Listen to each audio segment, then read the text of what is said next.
Good morning, dear students. Hope you are doing good.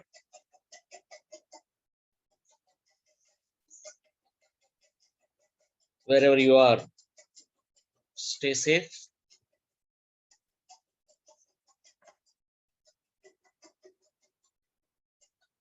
Today we are going to discuss the treatment technologies, or as the treatment method to remove color and odor, as well as to remove iron and manganese from the water. Dear students, as we are discussing the treatment, we have gone through number of technologies which makes water fit for consumption.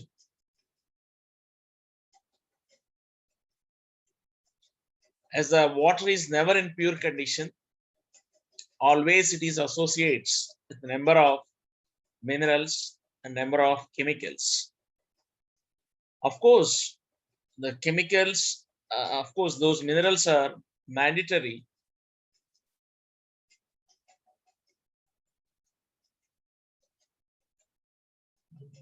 As long as they are in the permissible levels. When they cross their permissible levels, it leads to unfit, or else that leads to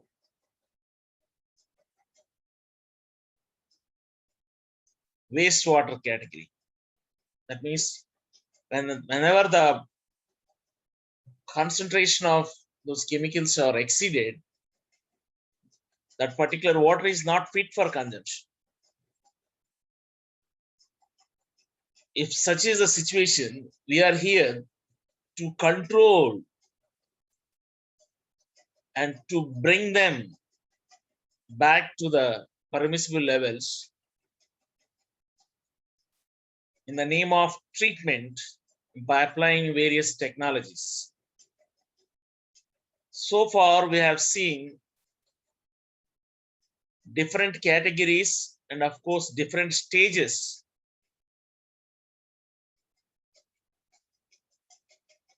of treatment.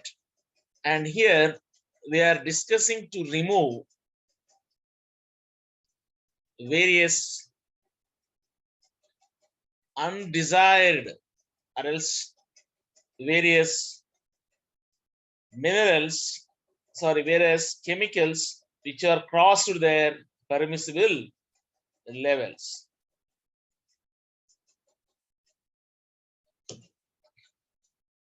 As part of treating this water, today we are going to discuss, as I already intimated and told you just now, removal of iron and manganese, as well as removal of color and odor. How will remove this water, and how will remove color to this water, how will remove the unwanted odor from the water, we'll discuss. As we are in 5th unit, we are discussing the topic one after one.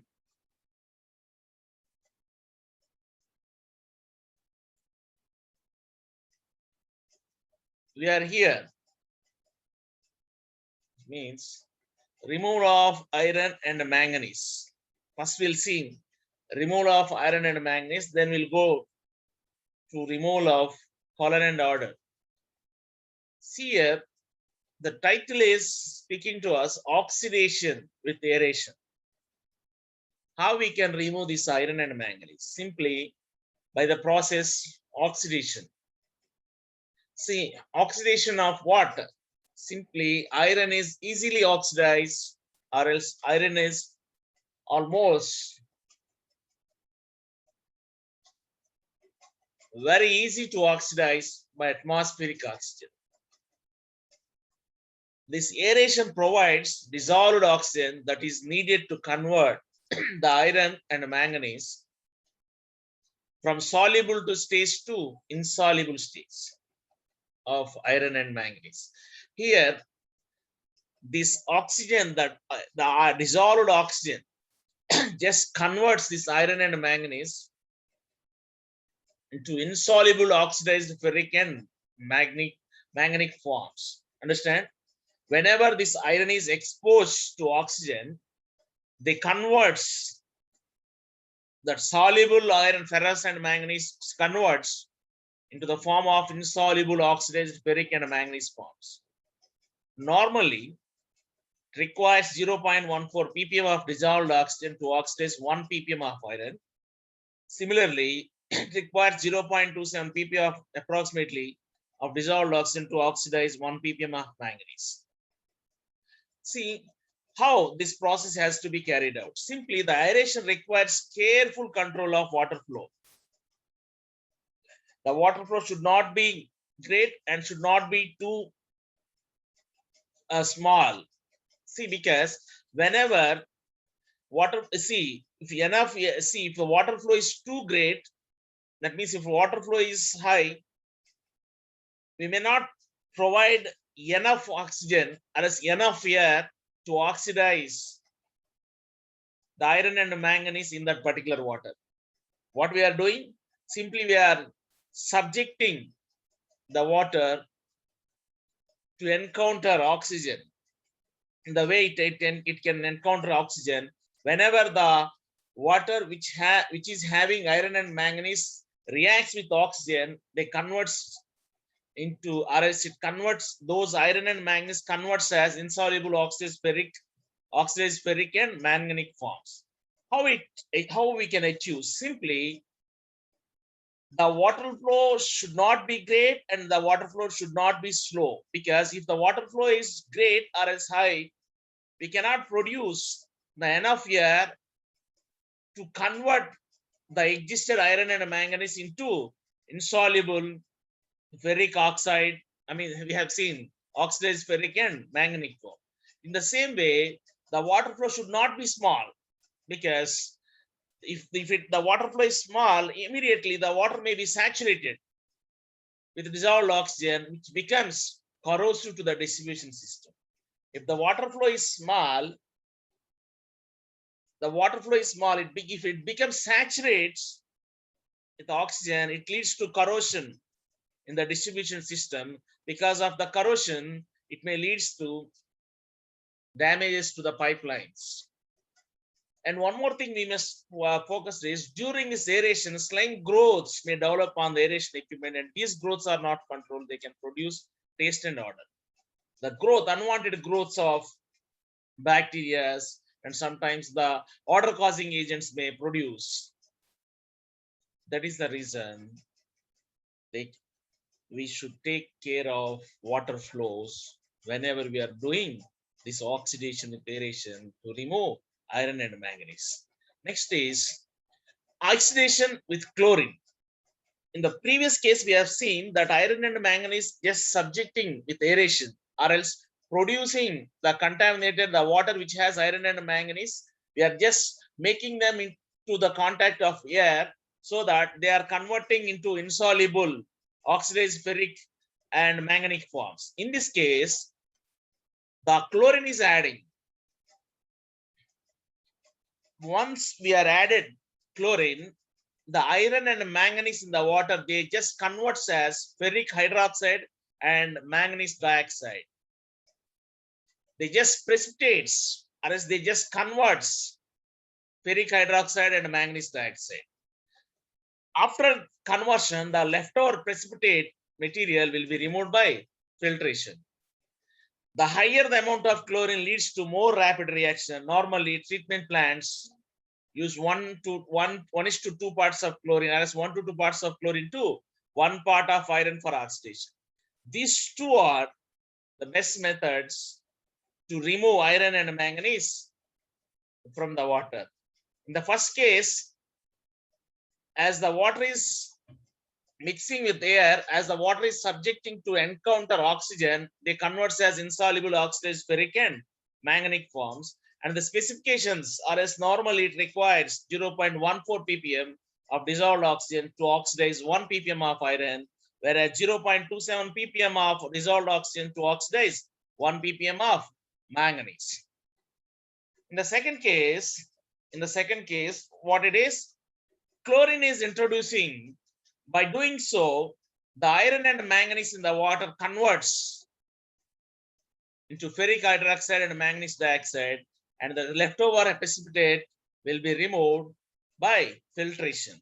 Normally 1 to 2 parts of chlorine to 1 part of iron for oxidation. See here, the higher amount of chlorine leads to more rapid reaction. This is what about the process to remove iron and manganese by using chlorine. In the first case with oxygen, and second method by using chlorine. That's it. Next, we'll move to the next topic, that is the removal of color and order.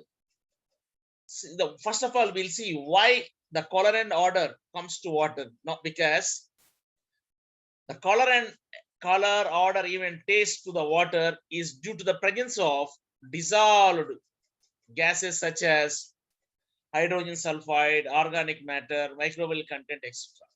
Here also, by subjecting the water, or as by introducing the water with air, we can remove the color and odor. See, aeration is a process of mixing air thoroughly in the water. It facilitates mixing of oxygen or as ingression of oxygen in the water. Aeration leads to water purification in multiple ways, including removal of carbon dioxide, iron, manganese, hydrogen sulfide, etc. Aeration also helpful to kill the bacteria up to a certain extent. A large-scale aeration of water can be carried out by one of the following method, either by air diffusion or spray nozzles. What is air diffusion here? In this method, air is diffusing through the water with the help of placing perforated pipes. Perforated means nothing but holes, perforated pipes at the bottom of the settling tanks, and the air will be blown, and water from the pipes enters into the water. By doing so, because of this particular mechanism, the diffusion is carried out rigorously, and the water has to move it, and the unwanted order and unwanted, the color will be removed. And once we are trying to diffuse, or else the diffusion is carrying out, water has to move at high velocity. By doing so, the order, the bad order, then unwanted issues of water like color will be removed. See here, the next method is spray nozzles. Most particularly by sending air, the bad order will be removed.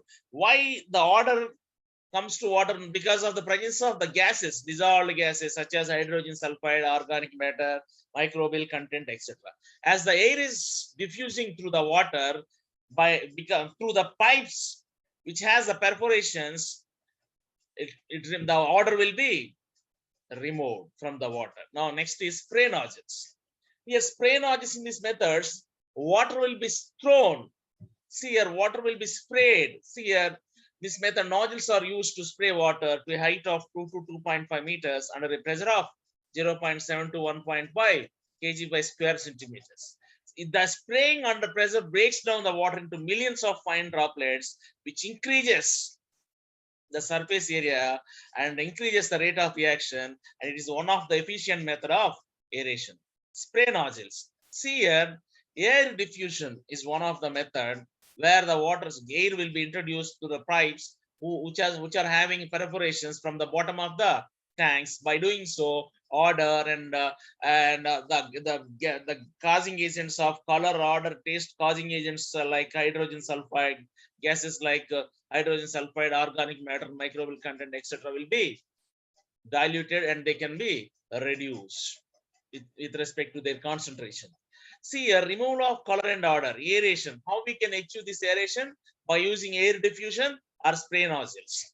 Like this, we can remove the color and odor, removal of color and odor of wastewater. And the next one, previous one is removal of iron and manganese. How we can remove? Simply, we are just introducing the wastewater with oxygen. By doing so, they converts the iron and manganese substances in the water converts as insoluble oxidized ferric and manganic forms, so that the iron and manganese will be removed, and the problem that is associated with iron and manganese will be removed. See here, the water flow should not be great, because if the water flow is great, there are not enough air is applied to oxidize the existed iron and manganese. If the water flow is too small, the water will be what I can say, saturated with the dissolved oxygen, which leads to corrosion, and the corrosion is undesirable parameter, and the corrosion leads to damage to the pipelines. That is the reason. Even the process carrying out, we must take care of. We must care. We must take proper precautions, because the bacteria may develop, and which may lead to the odor problems. Likewise, this oxidation with aeration will be carried out, and oxidation with chlorine, simply we are adding chlorine. By adding chlorine to the water which is having iron and manganese, which, see, iron and manganese are, the requirement of iron and manganese is important, as we have seen in IS 10500 2012 standards. But whenever they cross their permissible levels, we must reduce those higher amount of iron and manganese. We can reduce this iron and we can remove the iron and manganese two methods, by using oxidation with aeration and oxidation with chlorine. And also we can remove the color and odor with the aeration. The best process aeration, which can be carried out with air diffusion and spray nozzles. Hope you understood this topic. That means, see here, color, odor, iron and manganese. Here we'll see other type of treatment methods in the next class, where you can understand, where we can easily understand, and how to make the water to be fit for the consumption. Understand? See, when we have a look, we are just trying to in every session we are learning to remove different technologies for different pollutants. Understand? See, whereas in the sediments, sedimentation, coagulation, and filtration, we have seen that large quantity of water with number of in the mixture. But here we are just discussing mixture, in the sense we are removed huge amount of pollutants in sedimentation, coagulation, and filtration. Whereas now we are discussing about the different and specific technologies to remove so and so pollutants from the water. Understand? Hope you understood this process of removing iron and manganese, color and odor from the water on the wastewater. Likewise, we have other topics also there, which we need to discuss to bring the water, or else to make the water fit for consumption. See here, not only this iron and manganese, color and odor removal, based on the nature of water, we must learn different technologies to remove different pollutants that are associated with water. As part of your curriculum, you have these topics, the removal of iron and manganese and removal of color and odor. Whatever the chemical, if they are excessive than the permissible level, that has to be treated.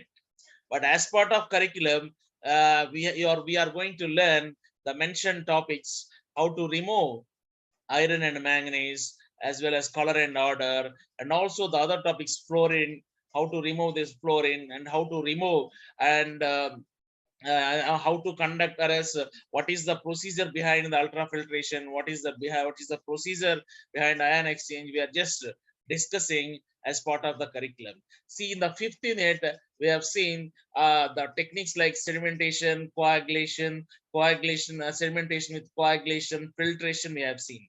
Then in the 4th unit, whereas in the 5th unit, we are discussing the treatment methods, or else that is the reason the title itself is theories of disinfection. In that, we have seen earlier different types of theories, boiling of water, ozone. Likewise, we have seen and chlorine, breakpoint of chlorination we have seen. Now, we are trying to remove individual pollutants. Today we learned removal of iron and manganese, color and order. Color and order. Next class we'll discuss with new topic. Hope you understood. If any doubts, please contact me either phone, message, or mail. Thank you.